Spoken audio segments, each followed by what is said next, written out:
जय जय श्री कृष्णा। राधे राधे। नमस्कार प्रिय भक्तजनों, वैशाख का पवित्र महीना है। आज मैं लेकर आई हूँ गुरुवार की व्रत कथा। भारतवर्ष में एक बड़ा ही प्रतापी दानी राजा राज्य करता था। वह नित गरीब ब्राह्मणों की सहायता करता था। यह बात उसकी रानी को बिल्कुल भी अच्छी नहीं लगती। न ही गरीबों को दान देती, न ही भगवान का पूजन करती। राजा को भी दान देने से मना करती थी। एक दिन राजा शिकार खेलने वन को चले जाते हैं तो रानी महल में अकेली थी। उसी समय बृहस्पति देव साधु के वेश में आकर उसके महल में भिक्षा के लिए खड़े हो जाते हैं। भिक्षा मांगी। रानी ने भिक्षा देने से इनकार किया। कहा, हे साधु महाराज, मैं तो दान पुण्य से तंग आ गई। मेरा पति सारा धन लुटाता रहता है। मेरी इच्छा है कि हमारा सब धन नष्ट हो जाए, फिर न बजेगी बांस और न बजेगी बांसुरी। साधु ने कहा, हे देवी, तुम तो बड़ी विचित्र हो। धन संतान तो सभी चाहते हैं, पुत्र लक्ष्मी तो पापी के घर में भी होने चाहिए। यदि तुम्हारे पास अधिक धन है तो भूखे मनुष्यों को भोजन करा दो, प्यासों के लिए प्याऊ बनवा दो, मुसाफिरों के लिए धर्मशाला खुलवा दो, और जो निर्धन अपनी कुंवारी कन्या का विवाह नहीं करा सकते उनका विवाह करा दो। ऐसे कई काम हैं जिसे करने से तुम्हारी यश लोक परलोक में फैलेगी। परंतु रानी पर उपदेश का कोई प्रभाव नहीं पड़ता है। वह बोली, महाराज, आप मुझे कुछ ना समझाए। मैं ऐसा धन नहीं चाहती जो हर समय बांटती फिरूं। साधु ने उत्तर दिया, यदि तुम्हारी ऐसी इच्छा है तो मैं जैसा कहता हूँ तुम वैसा ही करना। बृहस्पतिवार को अपना घर पीली मिट्टी से लीपना, अपना सिर पीली मिट्टी से धोना और भट्टी चढ़ाकर कपड़े धोना। ऐसा करने से तुम्हारा सारा धन नष्ट हो जाएगा। इतना कहकर वह साधु महाराज वहाँ से तो अंतर्ध्यान हो जाते। साधु ने कहा, साधु के कहे अनुसार जो जो बातें बताई थी साधु ने रानी ने वैसा ही किया। 3 बृहस्पतिवार ही बीते थे, उनकी समस्त धन संपत्ति नष्ट हो जाती है। भोजन के लिए भी राजा का परिवार तरसने लगता है। तब एक दिन राजा ने रानी से बोला कि हे रानी, तुम यहाँ पर रहो, मैं दूसरे देश जाता हूँ, क्योंकि यहाँ पर मुझे सभी लोग जाते हैं, इसलिए कोई कार्य भी नहीं कर सकता हूँ। ऐसा कहकर राजा प्रदेश चला जाता है। वह जंगल से लकड़ी काट कर लाता है, शहर में बेचता है, इस तरह अपना जीवन व्यतीत करने लगता है। उधर राजा के प्रदेश जाते ही रानी दासी बड़ी दुखी होने लगती है। एक बार जब रानी और दासी को 7 दिन बिना भोजन करे रहना पड़ा तो रानी ने अपनी दासी से कहे, दासी, पासी नगर मेरी बहन रहती है, वह बड़ी धनवान है, तो उसके पास जा और कुछ ले आ, ताकि थोड़े दिन के लिए गुजारा बसेरा हो जाएगा। दासी रानी की बहन के पास जाती है और इस दिन गुरुवार का दिन था। रानी की बहन उस समय बृहस्पतिवार की व्रत कथा सुन रही थी। दासी ने रानी की बहन को अपनी रानी का संदेश दिया, लेकिन रानी की बहन कुछ उत्तर नहीं देती हैं। जब दासी को रानी की बहन से कोई उत्तर नहीं मिलता तो वह अपने दुखी होकर और क्रोध में वह अपने घर आ जाती है। दासी ने वापस आकर रानी को सारी बात बता दी। सुनकर रानी ने अपने भाग्य को कोसती है।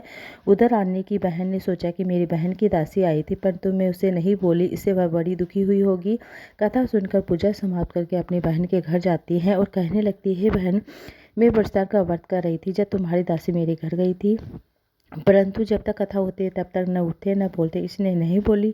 कहो दासी, क्यों गई थी? रानी बोली, बहन, तुमसे क्या छिपाओ, हमारे घर में कुछ खाने के लिए कुछ भी अनाज नहीं है। ऐसा कहकर रानी की आंखें भर आती है। उसने दासी समेत पिछले 7 दिनों की भूखे रहने की सारी बात बता दी। बहन को विस्तार पूर्वक सुना देती हैं। रानी की बहन बोली, देखो बहन, भगवान सबकी कामनाएं पूर्ण करते हैं। बृहस्पतिवार की कृपा से देखो तुम्हारे घर में शायद अनाज रखा होगा। पहले तो रानी को विश्वास नहीं होता, परंतु बहन के बार बार आग्रह करने पर दासी को अंदर भेजती है। उसे सचमुच अनाज से भरा हुआ घड़ा मिलता है। वह देखकर दासी बड़ी हैरानी हो जाती है। दासी रानी से कहने लगी, हे रानी, जब हम भोजन नहीं मिलता, हम रोज ही व्रत करते, इसे व्रत की विधि और कथा विधि पूछ ली जाए तो, ताकि हम भी व्रत कर सकें। तब रानी ने अपनी बहन से बृहस्पतिवार के व्रत के बारे में पूछा। उसकी बहन ने बताया, बृहस्पतिवार के व्रत में चने की दाल मुनके से भगवान विष्णु का केले की जड़ में पूजन करे, दीप लगाए, व्रत कथा सुने और पीला भोजन करे, इससे वृहस्पति प्रसन्न होते हैं। व्रत और पूजन की विधि बताकर रानी की बहन अपने घर को लौट आती है। 7 दिन के बाद जब गुरुवार आता तो रानी और दासी ने व्रत रखा। गुड़साल में जाकर चना ले आती है और विष्णु भगवान का केले की जड़ में पूजन करती है। अब पीला भोजन कहाँ से लाए? बड़ी दुखी होती है। दुखी उन्होंने व्रत रखा, क्योंकि उन्होंने व्रत रखा था, इसलिए बचते उनके प्रसन्न के लिए एक साधारण व्यक्ति में सुंदर 2 थाली में पीला भोजन लेकर आते हैं। दासी को देकर कहते हैं, दासी, ये रानी तुम्हारे लिए है, तुम दोनों साथ में भोजन करा। उसके बाद सभी गुरुवार का व्रत पूजन करने लगती हैं। बृहस्पतिवार व्रत भगवान की कृपा से के पास फिर से धन संपत्ति आ जाती है, परंतु रानी फिर से आलस्य करने लगती है। तो दासी बोलती है, देखो रानी, तुम पहले भी इसी तरह आलस्य करती थी, तुम्हें धन रखने में कष्ट होता है, सभी इसलिए सभी धन नष्ट हो गया है। जब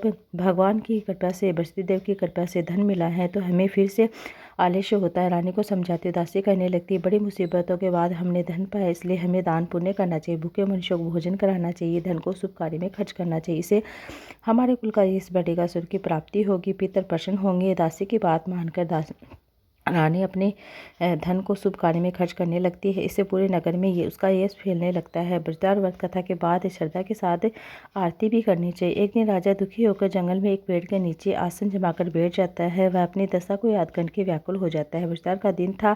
एकाक उसने देखा निर्जन वन में एक साधु प्रकट होते हैं। साधु के वेश में स्वयं बृहस्पति देव थे। लकड़हारे के सामने आकर बोलते हैं, लकड़हारे, इस सुनसान जंगल में किस चिंता मगन में बैठा? लकड़हारे ने दोनों हाथ जोड़कर प्रणाम किया और उत्तर दिया, महात्मा जी, आप सब कुछ जानते, मैं क्या कहूँ? यह कहकर रोने लगता है। साधु को अपनी आत्मकथा सुनाता है। महात्मा जी ने कहा कि तुम्हारी स्त्री ने बृहस्पतिवार के दिन बृहस्पति भगवान का निरादर किया, जिसके कारण रुष्ट होकर उन्होंने तुम्हारी यह दशा कर दी है। अब तुम चिंता मत करना, मेरे कहे अनुसार चलोगे तो तुम्हारे सभी दुख कष्ट दूर होंगे। उनका भगवान पहले से भी अधिक धन संपत्ति देंगे। तुम बृहस्पतिवार के दिन कथा किया करो। 2 पैसे से चने मुनका लाकर उसका प्रसाद बनाओ। शुद्ध जल के लोटे में शक्कर मिलाकर अमृत तैयार करो। कथा के पश्चात अपने सारे परिवार, सुनने वाले प्रेमियों से अमृत प्रसाद बांटकर आप भी ग्रहण करो। ऐसा करने से भगवान तुम्हारी सभी मनोकामनाएं पूर्ण करेंगे। साधु के कहे ऐसे वचन सुनकर लकड़हारा बोला, हे प्रभु, मुझे लकड़ी बेचकर इतना पैसा नहीं मिलता जिससे भोजन करने के उपरांत कुछ बचा सकूं। मैंने रात्रि में अपनी स्त्री को भी व्याकुल देखा, मेरे पास कुछ नहीं जिससे उसकी खोज खबर मंगा। साधु ने कहा, हे लकड़हारे, तुम किसी बात की चिंता मत करो। बृहस्पतिवार के दिन तुम रोजाना की तरह लकड़ियाँ लेकर शहर को जाना। तुमसे रोज से दुगुना धन प्राप्त हो, जिससे तुम भली भांति भोजन कर लोगे और बृहस्पतिवार की पूजा का सामान भी आ जाएगा। इतना कहकर साधु अंतर्ध्यान हो जाते हैं। धीरे धीरे समय व्यतीत होने पर फिर बृहस्पतिवार का दिन आता है। लकड़हारा जंगल से लकड़ी काटकर शहर में बेचने जाता है। उसे उस दिन से अधिक धन मिलता है। राजा ने चना गुड़ लाकर बृहस्पतिवार की व्रत कथा, गुरुवार की व्रत कथा सुनी, पूजा किया।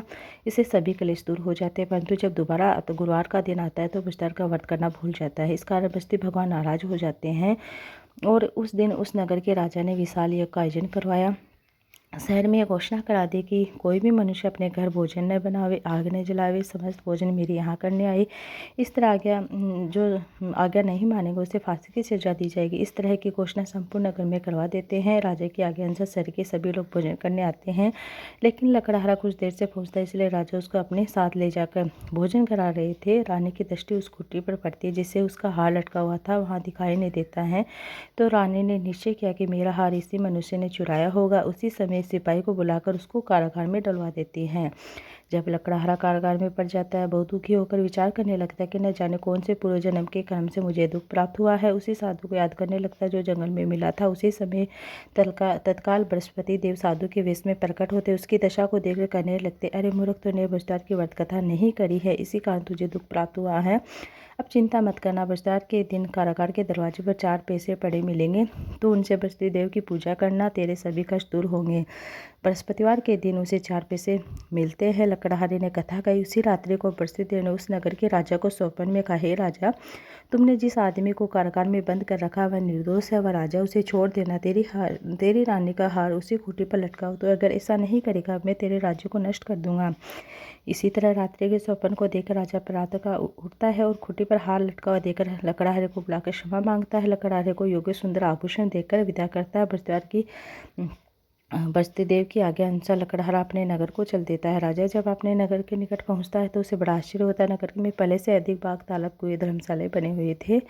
राजा ने पूछा, किसके बाग, धर्मशालाएं, कुएं हैं? नगर के सब लोग कहने लगते, सब रानी और बांदी ने बनवाए हैं। तो राजा को आश्चर्य हुआ, गुस्सा भी आया। जब रानी ने यह खबर सुनी कि राजा आ रहे तो अपने दासी से बोलते, दासी, हमें राजा कितनी बुरी दशा में छोड़कर गए थे, कहीं हमारी ऐसी दशा देखकर लौट न जाए, तो दरवाजे पर खड़ी हो जा। आज्ञानुसार दासी दरवाजे पर खड़ी हो जाती। राजा आए तो उसे अपने साथ ले आ जाती है। तब राजा ने कहा, क्रोध करके कहा, अपनी रानी से पूछा कि तुम्हें धन कैसे प्राप्त हुआ? तब उन्होंने कहा कि हमें ये सब धन बृहस्पति देव के व्रत के प्रभाव से प्राप्त हुए। राजा ने निश्चय किया कि 7 रोज बाद तो सभी बृहस्पति देव का पूजन करते हैं, कथा करते हैं, परंतु मैं दिन में 3 बार कहानी कहा कर उनका रोज व्रत किया कर। अब हर समय राजा के दुपट्टे में चने की दाल बंधी रहती। दिन में 3 बार कहानी कहता। एक रोज राजा ने विचार किया कि चलो अपनी बहन के यहाँ हो आते हैं। इस तरह नीचे का राजा घोड़े पर सवार हुआ अपनी बहन के यहाँ चलने लगता है। मार्ग में उसने देखा कि कुछ आदमी एक मुर्दे को ले जा रहे हैं। उन्होंने रोक राजा कहने लगता है, अरे भाई मेरे विस्तार की कथा सुन लो। वे बोले, लो हमारा तो आदमी बढ़ गया है, पर इसको अपनी कथा की पड़ी है। परंतु कुछ आदमी बोलते हैं, अच्छा कहो, हम चलते चलते तुम्हारी कथा भी सुन लेंगे। राजा ने दाल निकाली। जब कथा आती है तो मुर्दा हिलने लगता है। जब कथा समाप्त होती है तो राम राम करके वह मनुष्य खड़ा हो जाता है। आगे मार्ग में उसने देखा कि एक किसान खेत में हल चला रहा था। राजा ने उसे देखकर कहा, अरे भाई मेरी विस्तार की कथा सुन ले, मेरी विस्तार की कथा सुन लो। किसान बोला, जब मैं तेरी कथा सुनूंगा तब तक 4 हेड़िया जोत लूँगा, अपनी कथा किसी और को सुनाना। इस तरह राजा आगे चलने लगता है। राजा के हरते बेल पछाड़ कर गिर जाता है। किसान के पेट में बड़ी जोर से दर्द होने लगता है। उसी समय उसकी माँ रोटी लेकर आती है। उसने जब यह देखा तो अपने पुत्र से सब हाल पूछा। बेटे ने सभी हाल कह सुनाया। बुढ़िया दौड़ी दौड़ी घुड़सवार के पास जाती है। उसे बोलते, मैं तेरी कथा सुनूंगी, अपनी कथा मेरे खेत पर चलकर कहना। राजा ने बुढ़िया के खेत पर जाकर कथा कही, जिसे सुनकर वह बेल खड़ा हो जाता है। किसान के पेट का दर्द भी बंद हो जाता है। राजा अपनी बहन के घर निकट पहुंचा तो बहन ने भाई की खूब मेहमानी की। दूसरे रोज प्रातः का राजा जगरा देख रहा कि सब लोग भोजन कर। राजा ने अपनी बहन से कहा, कोई मनुष्य जिसने भोजन किया मेरे विस्तार की कथा सुन ले, मेरी विस्तार की कथा सुन ले। बहन बोली, हे भैया ये देश ऐसा है, पहले आप भोजन करते बाद में अन्य कार्य करते। अगर पड़ोस में हो तो देख आती हूँ। यह ऐसा कहकर वह देखने चली जाती, पर उसे कोई मनुष्य नहीं मिलता जिसे भोजन नहीं किया। अंत में कुम्हार के घर जाती है, जिसका लड़का बीमार हो। मालूम हो उसे 3 रोज से किसी ने भोजन नहीं किया। रानी ने अपनी भाई की कथा सुनने के लिए कुम्हार से कहा तो तैयार हो जाता है। राजा ने जाकर विस्तार की कथा कही, जिसे सुनकर कुम्हार का बेटा ठीक हो जाता है। अब तो राजा को प्रशंसा होने लगती है। एक रोज राजा ने अपनी बहन से कहा, हे बहन अपने घर को जा रहे हैं, तुम भी तैयार हो जाए। राजा की बहन ने अपनी सास से कहा। सास ने कहा, चली जाना, पर तू अपने लड़कों को मत लेकर जाना, तेरे भाई की कोई भी संतान नहीं है। बहन ने अपने भाई से कहा, हे भैया मैं तो चलूंगी, पर तो बालक नहीं जाएंगे। राजा बोला, जब कोई बालक नहीं तब तू क्या करेगी। बड़े दुखी मन में राजा अपने नगर को लौट आता है। राजा ने अपनी बहन से कहा, राजा ने अपनी रानी से कहा, निरवंशी राजा, हमारा मुँह देखने का धर्म नहीं है, कुछ भोजन आदि नहीं करते हैं। रानी बोली, हे प्रभु, बरसती देव ने हमें सब कुछ दिया तो हमें संतान भी अवश्य देंगे। उसी रात्रि में बरसती देव ने राजा के स्वप्न में, हे राजा उठ, सभी सोचता है तेरी रानी गर्भ से है। राजा की ये बात सुनकर बड़ी खुशी होती है। 9 महीने से गर्भ से एक सुंदर पुत्र होता है। तब राजा बोला, हे रानी, स्त्री बिना भोजन करे रह सकते, परंतु बिना कहीं नहीं रह सकती है। जब मेरी बहन आए तो तुम उसे कुछ नहीं कहना। रानी ने सुनकर तो कहाँ कर दिया। जब राजा की बहन आती है शुभ समाचार सुनकर, अपने भाई के घर बधाई लेकर आती है, तो भाई ने तभी रानी ने कहा, घोड़ा चढ़कर तो नहीं आई, गधा चढ़ी आई। राजा की बहन बोलती है, भाभी मैं इस प्रकार नहीं कहती तो तुम्हें संतान कैसे प्राप्त होती। बरसती देव से जिसके मन में जो कामना होती है, बृहस्पति देव सभी के कामनाएं पूर्ण करते हैं। जो सद्भावना पूर्ण विस्तार का व्रत करते हैं, कथा सुनते हैं, सुनाते हैं, दूसरों को सुनाते हैं, उसकी सभी मनोकामनाएं पूर्ण करते हैं। अब बृहस्पति देव की दूसरी व्रत कथा। प्राचीन काल में एक ब्राह्मण रहता था। वह निर्धन था, उसे कोई संतान नहीं थी। उसकी स्त्री बहुत ही मलिनता के साथ रहती थी।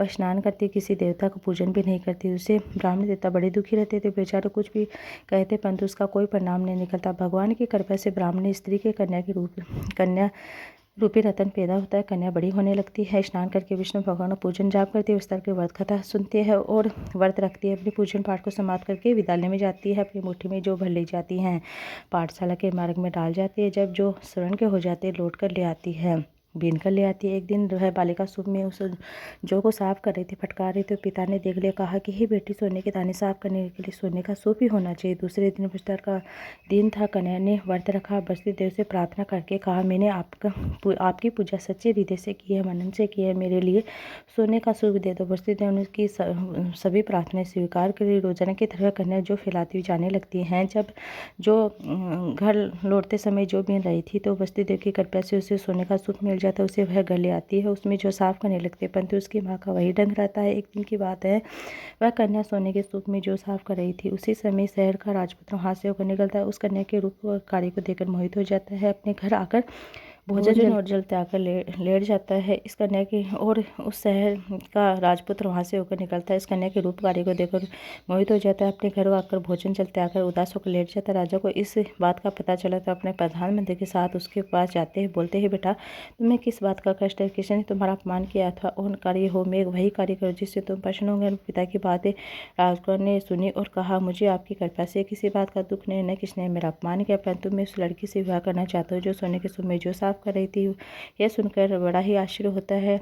और बेटा इस प्रकार की कन्या का पता तुम ही लगाओ, मैं उसके साथ तेरा विवाह अवश्य करा दूंगा। राजकुमार ने उस लड़के के घर का पता बताया। तब प्रधानमंत्री लड़के के घर गए। ब्राह्मण देवता ने सभी हाल सुनाया और ब्राह्मण देवता और राजकुमार के साथ अपने कन्या का विवाह करने के लिए तैयार हो जाते। विधि विधान के अनुसार ब्राह्मण की कन्या का विवाह राजकुमार के साथ हो जाता है। कन्या के घर जाती पहले की भांति गरीबी का निवास ब्राह्मण के घर में हो जाता है। अब भोजन के लिए बड़ी मुसीबतों के बाद अन्न मिलता था। एक दिन दुखी होकर ब्राह्मण देवता अपने पुत्र के पास जाते हैं। बेटी ने पिता की दशा को देखकर अपनी माँ का हाल पूछा था। ब्राह्मण ने सभी का हाल कह सुनाया। कन्या ने बहुत सारा धन देकर अपने पिता को विदा किया, परंतु इस तरह कुछ समय गुजारा हो जाता। कुछ दिन बाद फिर वही हाल हो जाता। ब्राह्मण फिर अपने कन्या के यहाँ जाता है तो सारा हाल कह सुनाता है।